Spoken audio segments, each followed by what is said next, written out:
Welcome to Digital Planet, GIS and Society.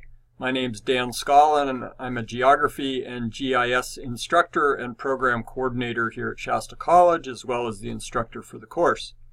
I want to take a few minutes and just walk you through some things related to the course, and then talk a little bit about some things that will sort of plant the seed for us and get us started here with our content.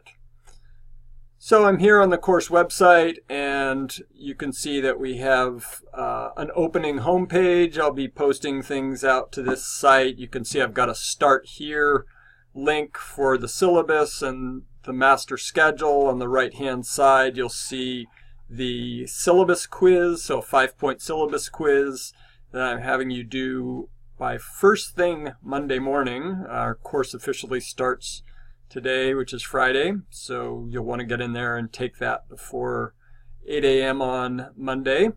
And then Monday will actually be the new content, the first full week of content that we'll have for the course, but I have presented some information here in the form of mapping technologies in fire response and planning, as this is relevant to what's been happening, of course, locally in our community, and is a nice way to start off this broader discussion of the role of GIS in society.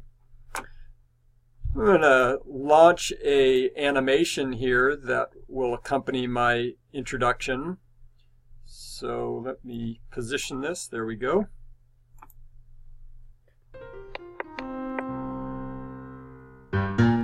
So this course, GEOG 5, was developed in conjunction with CSU Chico as part of a National Science Foundation grant called the Geospatial Education Collaborative. It was later accepted by the state of California for general education transfer.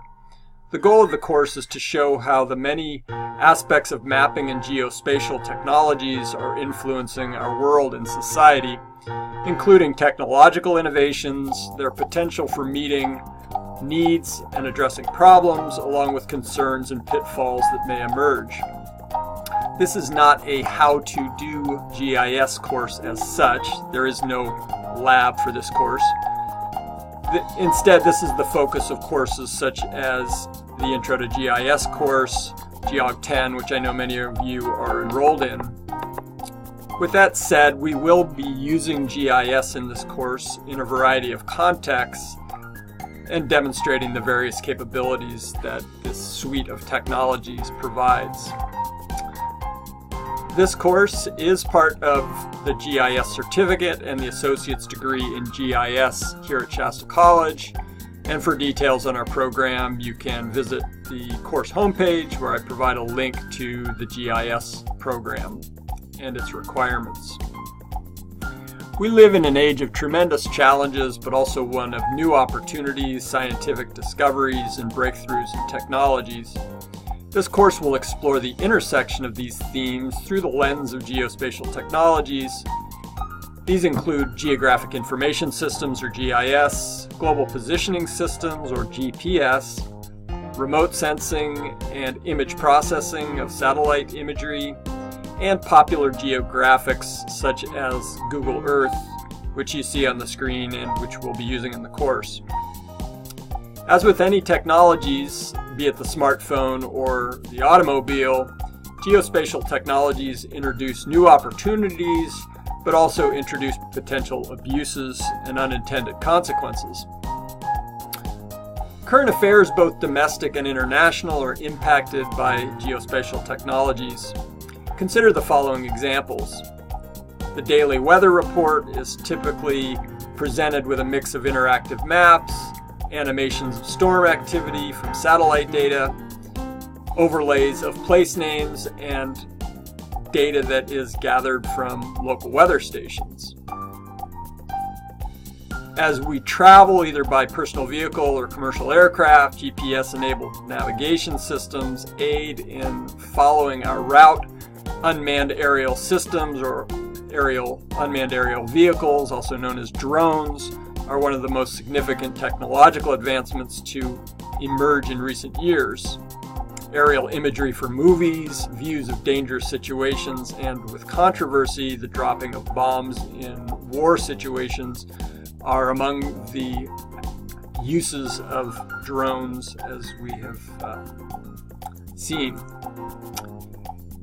Today, globally, we face challenges ranging from climate change to habitat loss, the biodiversity crisis, the depletion of resources, water resources, energy resources, concerns with community, refugees and immigration, transportation and energy concerns, wealth and poverty, and war and conflict. Geospatial technologies presents an opportunity to address these concerns. In this tutorial, I will show two different... I'll cue up my next animation for you.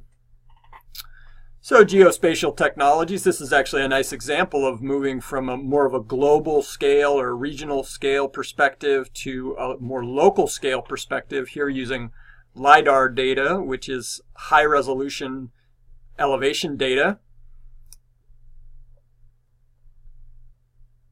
So these opportunities that these mapping technologies, geospatial technologies present allow us to leverage the power of geography, the power of space and place, with new visualization tools, with new data collection capabilities, GPS-enabled technologies, and these in turn have allowed us to provide, in many cases, the democratization of information, empowering of marginalized and underserved populations through mapping of home territories and circumstances, for example, but has also introduced a variety of concerns and risks, not the least of which is privacy concerns.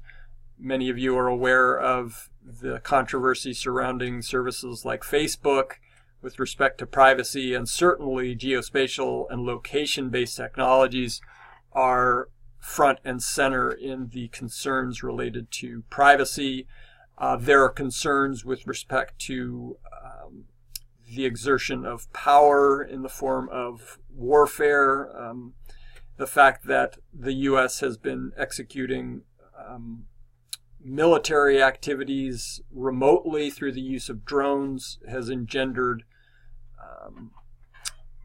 ill feelings in many places around the world. As an example, resources can be exploited through these technologies, but at the same time there is great potential for very positive applications of these, and these are among the things that we'll be exploring in greater detail as we move through the course.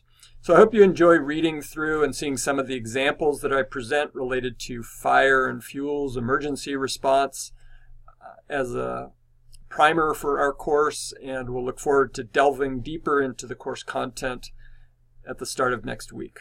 Welcome to the course, and please feel free to email me if you have questions, comments, or if you would simply like to have a face-to-face visit. So with that, and with my screen doing some funny things, welcome to the world of computers and geospatial technologies. We'll see you online.